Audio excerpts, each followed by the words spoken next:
সিদ্ধান্ত হলো? দেখুন, আমি 12 বছর বয়স থেকে ব্যবসা করছি। 30 বছর আগে স্টেশন রোডে প্লাস্টিক পেতে ব্যবসা করেছি।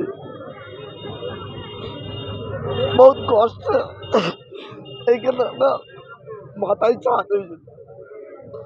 হঠাৎ প্লাস্টিকে মাথায় করে রেল পার বুঝিয়ে নিয়ে গেছি। মাল গাড়ি দাঁড়িয়েছে, সেখানে দাঁড়িয়ে থেকে মাথায় মাল নিয়ে এই প্লাস্টিক পেতে খোলা আকাশে ব্যবসা করা কি কষ্ট দোকানদারদের। সব ব্যবসায় প্লাস্টিক পেতে কিংবা ঠেলায় হয় না। লাগাতার আন্দোলনের পরেও আটকানো গেল না সরকারি জমিতে উচ্ছেদ অভিযান। 10ই জুলাইয়ের মধ্যে কাঠামো সরিয়ে নেওয়ার সময়সীমা হয়েছে। ফলে নিজেরা সরকারি জমি জবরদখল মুক্ত না করলে বুলডোজার চালিয়ে উচ্ছেদ করা হবে জবরদখলদারি। আজ মহকুমা শাসকের দপ্তরে বৈঠকের পর এমনই সিদ্ধান্ত নিয়েছে প্রশাসন। ঘটনাটি বীরভূমের রামপুরহাটে। রাজ্যের মুখ্যমন্ত্রীর নির্দেশের পর রাজ্য জুড়ে শুরু হয়েছে সরকারি জমিতে অবৈধ দখলদারদের উচ্ছেদ অভিযান। সেই মতো বীরভূমের রামপুরহাটেও 29শে জুন উচ্ছেদ অভিযান শুরু করার সিদ্ধান্ত নেয় রামপুরহাট পৌরসভা ও মহকুমা প্রশাসন। উচ্ছেদের খবর পেয়ে সেদিন ভোররাত থেকেই হাতে জাতীয় পতাকা নিয়ে রাস্তায় নেমে আন্দোলন শুরু করেন রামপুরহাটের ফুটপাত ব্যবসায়ী ও তাদের পরিবারের লোকজনেরা। আন্দোলনের ফলে সেই সময় পিছু হটতে হয় প্রশাসনকে। সেই সমস্যার সমাধান করতে আজ দুপুরে রামপুরহাট মহকুমা শাসকের দপ্তরে বৈঠক করা হয়। বৈঠকে উপস্থিত ছিলেন রাজ্যের ডেপুটি স্পিকার তথা রামপুরহাটের বিধায়ক আশিস বন্দ্যোপাধ্যায়, রামপুরহাট মহকুমা শাসক সৌরভ পাণ্ডে, রামপুরহাট থানার আইসি সুকমল ঘোষ, রামপুরহাট পুর প্রধান সৌমেন ভকত এবং ফুটপাত উচ্ছেদ বিরোধী যৌথ মঞ্চের 6 জন কোর কমিটির সদস্য। দফায় দফায় বৈঠকের পর সিদ্ধান্ত নেওয়া হয়েছে সরকারি জমিতে থাকা দখলদারদের নিজেদের কাঠামো সরিয়ে নেওয়ার জন্য 10ই জুলাইয়ের সময়সীমা বেঁধে দেওয়া হয়েছে। এই সময়সীমার মধ্যে সরকারি জমি দখলমুক্ত করতে হবে, তবে কোনো কাঠামো বা ছাউনি তৈরি না করে ব্যবসা করতে পারবেন এলাকার ফুটপাত ব্যবসায়ীরা। সিদ্ধান্ত হলো যে সবাই ইলিগাল কনস্ট্রাকশনটা ভেঙে দেবেন। ইলিগাল কনস্ট্রাকশন যেগুলো আছে নিজেরাই ভেঙে দেবে। মানে তাদের প্রতিনিধি এসেছিলেন 6 জন, তারা সিদ্ধান্ত নিলেন, তারা এসডিও সাহেবের যে আবেদন, সেই আবেদনের সাড়া দিয়ে তারা নিজেরাই কনস্ট্রাকশনটা ভেঙে দেবেন। এবং সেখানেই যে যদি আজ কেউ ভেঙে দেয়, কাল থেকে তিনি সেখানে বসে ব্যবসা করতে পারবেন এবং পার্মানেন্ট হকিং জোন না হওয়া পর্যন্ত তারা সেখানেই করতে পারবেন। এই সিদ্ধান্ত হয়েছে। কতদিনের মধ্যে এটা করতে হবে? এটা 10ই জুলাই। 10ই জুলাইয়ের মধ্যে মানে পাকা কনস্ট্রাকশন যেগুলো সেগুলো ভেঙে দেবেন। হলো 10 তারিখের মধ্যে সবটা সরিয়ে নিতে হবে, আপনাকে মানলেন? বিষয় হচ্ছে যে পশ্চিমবঙ্গ সরকারের যা নির্দেশ, এই নির্দেশে আমরা আশাহত মর্মাহত। একটা নির্দেশের বলে গোটা পশ্চিমবঙ্গে কয়েক লক্ষ হকার এবং ক্ষুদ্র ব্যবসায়ী আজকে রাস্তায় নেমেছে। তাদের আত্মীয় পরিজন, তার ছেলে পিলে, তার সংসার আজকে এসে গেছে। 5 দিন ধরে দোকান খুলতে পারছে না।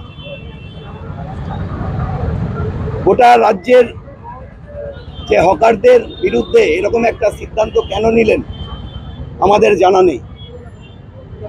এই সিদ্ধান্তে আমরা সত্যি সত্যি আশাহত মর্মাহত। আমরা আলোচনায় বসার জন্যে 3 দিন থেকে প্রশাসনকে জানাচ্ছি। আজকে আমরা আলোচনায় বসেছিলাম, কিন্তু আলোচনায় যা উঠে এলো তাতে হচ্ছে যে যেভাবে শর্ত দেওয়া হলো, এই শর্তে হকাররা ব্যবসা করতে পারবে না। কি শর্ত দেওয়া হয়েছে? ছাউনি তুলে দিতে হবে, একটা মাত্র ছাতা এবং নিচে যা আপনার টেবিল বা এই নিয়ে ব্যবসা করতে হবে। ফলে এই বৃষ্টির দিনে কি করে হকাররা ব্যবসা করবে?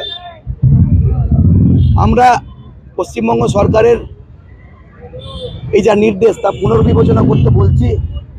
নিশ্চয়ই পশ্চিমবঙ্গ সরকার এতগুলো হকারের পেটে লাথি মারবেন না, তারা এই সিদ্ধান্তের পুনর্বিবেচনা করবেন। আমরা প্রশাসনের সঙ্গে সহযোগিতা করতে চাই বলেই আমরা বলেছি যে 10 তারিখের মধ্যে আমরা এখানে চাই স্থায়ীভাবে যেগুলো আছে সেগুলো সরিয়ে নেওয়ার ব্যবস্থা আমরা করব। পুরসভা আমাদেরকে কথা দিয়েছেন যে 1 মাসের মধ্যে এই চত্বরেই বিকল্প হকার জোনের ব্যবস্থা করে দেবেন।